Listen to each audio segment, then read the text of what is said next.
I remember the moment the sky tore open above New York like it had been sliced by some invisible blade, a jagged wound in reality itself, and I realized too late that what I was witnessing was beyond anything the mortal mind was meant to see. It began with a hum, low and vibrating, so deep that it resonated inside my chest as if it were touching the marrow of my bones, a sound that seemed to speak in a language older than time itself. Then he appeared, descending from the rift in a cascade of golden light that made the street lamps feel like candle flames in a hurricane. The Emperor of Mankind, clad in his ornate armor etched with sigils older than any record of human civilization, moved with a grace that defied his colossal size, and yet every step he took felt like the crushing weight of inevitability pressing against reality. The air itself warped around him. The heat of his aura seared my skin without touching me, and my thoughts scattered like brittle leaves in a storm as I sensed his mind brushing against mine, simultaneously knowing, judging, and cataloging every fragment of my existence. I wanted to scream, but my voice was gone, swallowed by the oppressive magnitude of his presence. Around us, chaos erupted. Cars skidded, glass shattered, and the distant sirens of emergency vehicles became meaningless static compared to the sheer psychic presence radiating from him. In that instant, I understood the futility of human heroism. Spider-Man's agile flips, the Hulk's rage, even the combined might of the Avengers, all of it was trivial, fragile, and ephemeral before the calculated perfection of the Emperor. My mind recoiled at the paradox of his power. He was simultaneously creation and destruction, a god whose will did not bend to morality, only to destiny. I could see the whispers of warp energy curling from him, not like the chaotic tendrils the Adeptus Sororitas spoke of, but precise, cold, and purposeful, a living testament to the Emperor's mastery over forces no human or mutant could fathom. As I stumbled backward, my thoughts ran in circles, haunted by the enormity of what I was seeing. How could one being contain the sum of human knowledge and yet render it meaningless in an instant? I felt both infinitesimal and privileged, a spectator of a terror so absolute it bordered on sublime. The street beneath his feet seemed to shiver, bending reality with each heartbeat of his presence, and I realized that the Marvel Universe, as I knew it, had been irrevocably broken. My inner voice whispered warnings I could barely comprehend. Do not hope, do not resist, do not resist, do not imagine you understand, for the Emperor's gaze does not judge by good or evil, it only sees the pattern, the order, the inevitable. And in that crushing silence, I felt the first true weight of fear, the kind that seeps into your bones, not for yourself, but for a world that had never before glimpsed the scale of divinity, untempered by mercy or human limitation. I don't know how long I stood there is by the edges as the Emperor's presence folded the world into something recognizably human yet impossibly alien. Time itself seemed to bend around him. The neon lights flickered in patterns that hinted at some hidden geometry, a code only a god could read. I caught glimpses of the Avengers gathering at a distance, their figures small, almost toy-like against the backdrop of his immense form, and I felt a peculiar mixture of pity and dread. They moved with courage, but it was a courage that would be meaningless here. The Hulk's roar reverberated through the empty streets, defiant, yet hollow, a single note against the symphony of psychic resonance emanating from the Emperor. I felt a cold, creeping understanding that this was not a world in which heroism mattered. His gaze fell, though I doubt it was directed at anyone specifically, and the sheer weight of his psychic presence was enough to make reality itself recoil. I thought of the warp, of the endless tides of demonic horror my own universe had taught me to fear, and yet this was different. There was no chaos here, not in its raw, disordered form, but a perfection so absolute it was terrifying, an inevitability that reduced action, thought, even hope to triviality. The air shimmered as if the very laws of matter were reconsidering themselves, and I felt my own body tremble under the psychic pressure, my inner monologue dissolving into fragments of primal fear. I imagined how it must feel to be a mutant, or a godlike being like Thor, suddenly dwarfed by a presence that did not need weapons or magic. He was the weapon, the judgment, the inexorable force, and yet, beneath the horror there was something almost mournful in the way he moved, deliberate and measured, as if carrying the weight of centuries of war and failure, of a humanity he had loved yet knew would never understand him. I thought of Earth's history, the countless battles waged by mortals who believed in their small victories, and I understood that the Emperor did not see victory or defeat in our terms. He saw order, he saw the pattern. My vision began to blur as fragments of distant planets, ruined battlefields, and the faces of the countless dead from my own universe intruded into my perception. And I realized with a cold shock that he could see across realities, touching threads of existence that I could not even name. The Avengers moved closer, and for a heartbeat I felt a flicker of hope. Maybe some combination of their powers could make a difference. But then I felt the mental weight of his awareness brush against me again, and hope was a fragile, useless ember. My thoughts became whispers. What does it mean for us? Are we living or simply passing through a judgment we cannot survive?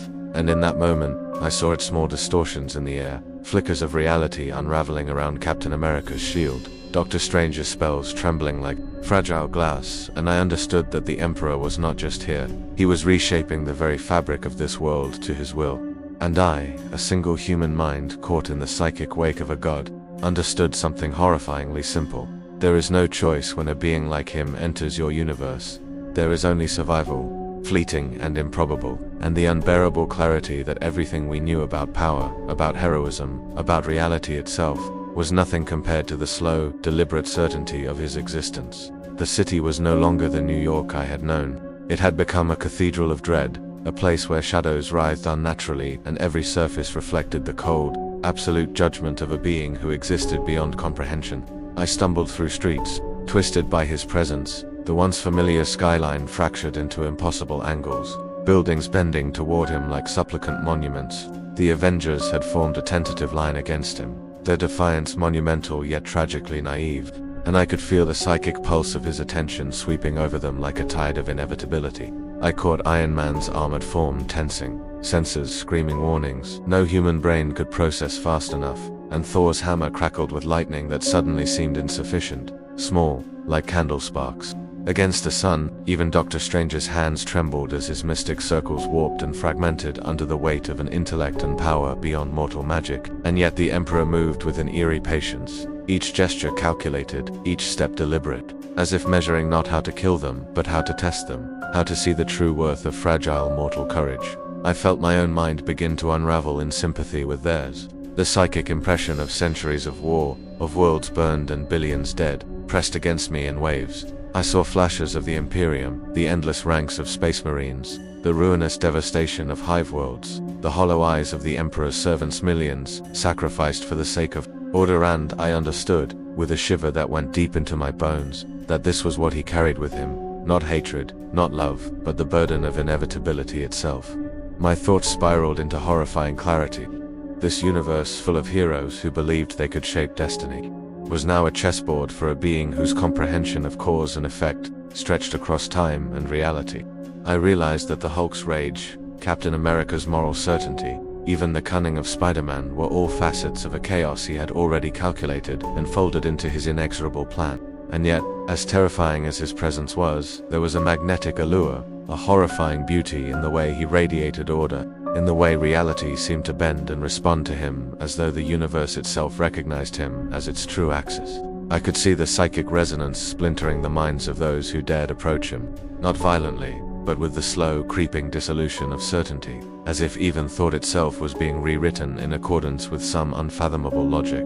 I wanted to run, to escape, but my feet refused, locked in place by awe and terror, and I realized the truth of what I was witnessing. This was not a battle that could be fought or won. It was a revelation, a slow, deliberate induction into the understanding that humanity and even the greatest heroes of this universe were infinitesimal before a god who carried the weight of millennia and the psychic imprint of countless worlds in his mind. And in that moment, as the Emperor lifted a single hand, not in attack but in silent acknowledgement, I felt the full, paralyzing force of the truth. To exist in his presence was to confront the ultimate scale of power, to glimpse the unrelenting machinery of fate, and to understand, with bone-deep horror, that nothing would ever be the same again. I could feel it before I even realized it, the slow intrusion into the mind, subtle at first, like a shadow brushing the edges of thought, yet impossibly precise, impossibly intimate. The Emperor's presence was no longer merely around us, it was inside us, inside the heroes, threading through memories,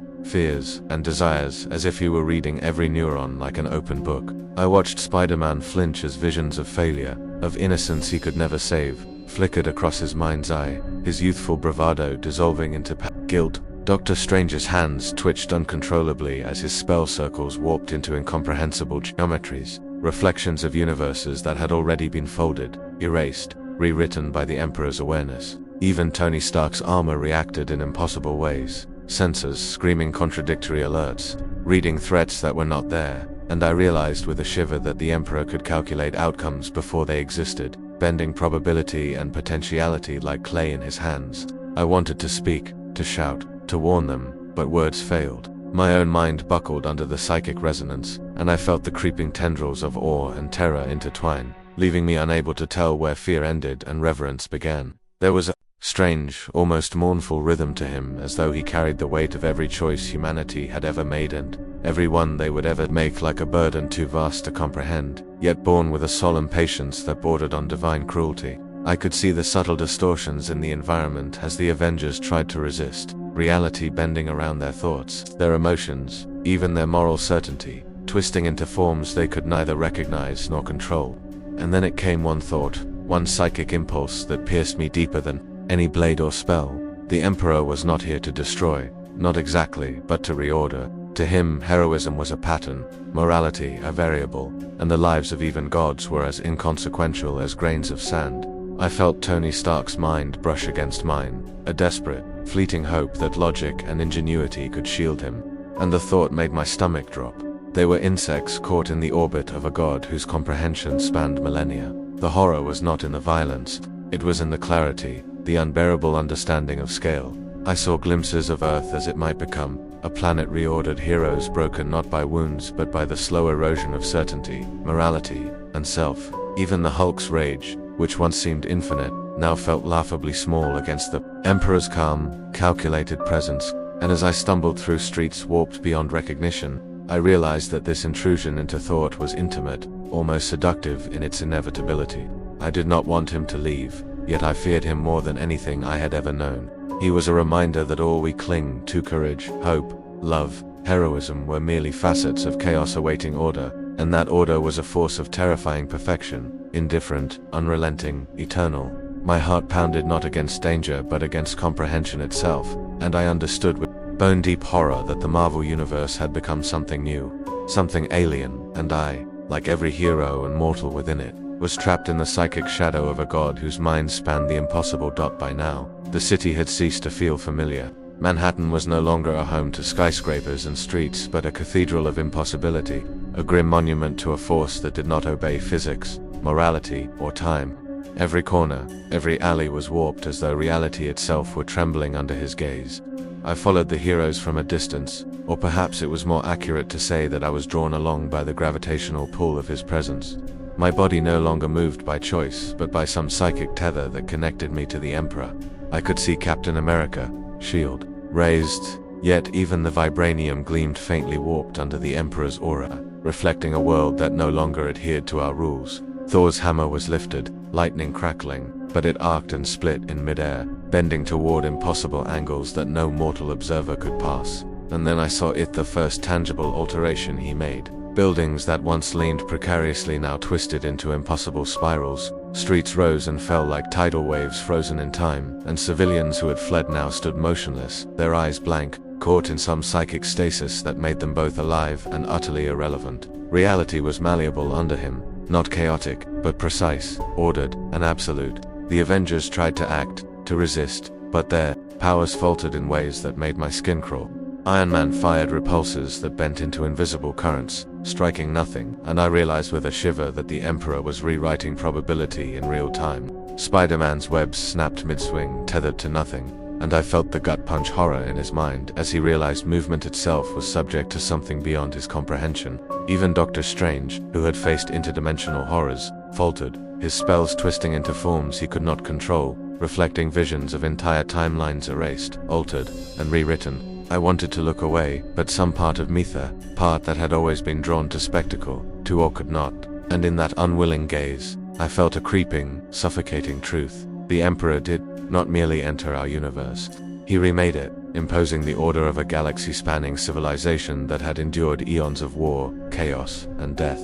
I felt fragments of the Imperium in my vision, hive worlds consumed by fire, titanic battleships cleaving void with psychic resonance, billions of souls disciplined into a pattern of existence I could barely comprehend. And yet, he was calm, deliberate, almost mournful in his precision. There was no joy in destruction, only the quiet satisfaction of inevitability fulfilled. My thoughts screamed against the intrusion of his awareness. Could a mortal, even one like Tony Stark or Doctor Strange, resist this? Could courage or hope alter the will of a being whose mind spanned countless worlds, lives, and centuries? The answer, I felt deep in my bones, was no, and yet, within the terror, there was a fascination that bordered on reverence. I saw the universe, the Marvel universe, bend to a new order. Its heroes humbled not by death or defeat, but by comprehension, by the relentless clarity that all things were finite, all action subject to patterns, and all existence dwarfed by the Emperor's unyielding will. My heart pounded as I realized that this was not an invasion, not a war, but a revelation, an unflinching, psychic declaration that mortals and gods alike were insignificant before the scale of true power. And as I watched the world warp, I understood with visceral, bone-deep horror that the line between awe and terror had dissolved, leaving only the unbearable clarity that nothing, no hero, no spell, no strength, could alter what had already been determined by the presence of a god who had walked across millennia. The world was no longer ours. It had been rewritten, reshaped, and refracted through the incomprehensible lens of his presence. Manhattan was unrecognizably a cathedral of impossible geometry, streets folding over themselves, skyscrapers twisted into spirals of light and shadow, the sky above fractured into jagged glowing rifts. I stood or perhaps merely existed on the cracked asphalt, my mind thrumming with a psychic resonance I could not name, while the Avengers, those icons of courage, seemed smaller than ever, their confidence dissolved into awe, fear, and futility. The Emperor of mankind moved among them, his massive golden form radiating the inevitability of war and conquest, yet his motion was measured, almost tender in its precision, as if he were testing the limits of their resilience, not merely destroying. I could feel him in my mind now fully, not gently as before, but insistent, probing, folding my memories, fears, and fleeting joys into the vast lattice of his understanding. I saw every choice I had made, every word I had spoken, every thought I had dared, all catalogued and weighed. And then I realized the ultimate terror. He did not need to act with violence, for existence itself bent to his will. The Hulk's rage sputtered into nothingness as the psychic weight of inevitability compressed him. Captain America's shield bent, metal whispering under forces beyond his comprehension. Spider-Man's acrobatics faltered as webs tangled into geometries that made no sense, and Doctor Strange's spells contorted into visions of entire universes, erased and rewritten. They had not been defeated, they had been integrated into the pattern, their power absorbed into the silent, perfect calculus of a mind that spanned galaxies.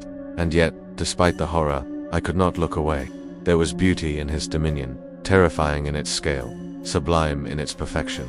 The golden aura radiated with the weight of 1,000 worlds, carrying with it the psychic echoes of billions of lives sacrificed and shaped into order, a cosmic music of inevitability that resonated through every fiber of my being. I realized then, with a clarity that made my skin crawl, that humanity, heroes, gods, they were all facets of a grander design, inconsequential except as instruments in a symphony only he could conduct. And in that understanding, I felt something deeper than fear, a cold awe, a reverent horror that bled into grief for a universe that would never be the same. He raised a hand, not in aggression but in acknowledgement, and the air shimmered, ripples of golden light folding reality into new forms.